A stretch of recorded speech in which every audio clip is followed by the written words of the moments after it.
The Hamilton Ticats take on the Winnipeg Blue Bombers on Saturday. I'm here with the Spec Steve Milton. And Steve, we normally take it one game at a time, but this game, given where the Ticats are at in the standings at 0-2 and who they face the next couple of weeks, may be even more important than it normally would be.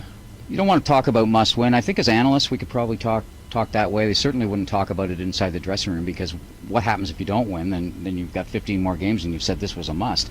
But with the Saskatchewan Roughriders home series following this one, you could conceivably be 0-5, because Saskatchewan isn't unbeatable. No team in this league, especially the CFL, the way that game is played. But it's as close as there is right now, and especially with the way their offense is running. And guess who's running that offense? George Cortez, of course. Former Ticat head coach, now running the offense in Saskatchewan's got them operating on all cylinders for sure.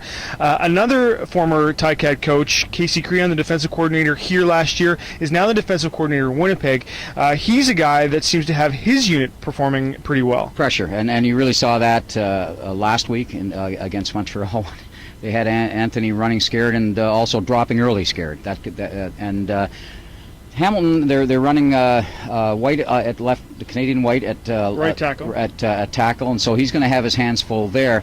So I think this game, given that, Chevy Walker becomes the wild card in this game for that little swing pass, and also the way he can break through. Maybe he can accelerate through the line.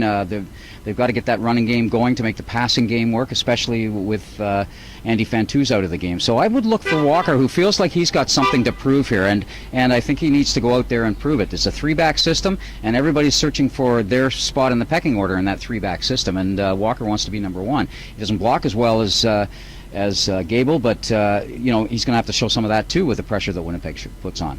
Make sure you check out Saturday's Spectator for a full game preview and the Scratching Post blog for all the up-to-the-minute Ticat news. Reporting from One Jarvis with the Spec Steve Milton, I'm Drew Edwards.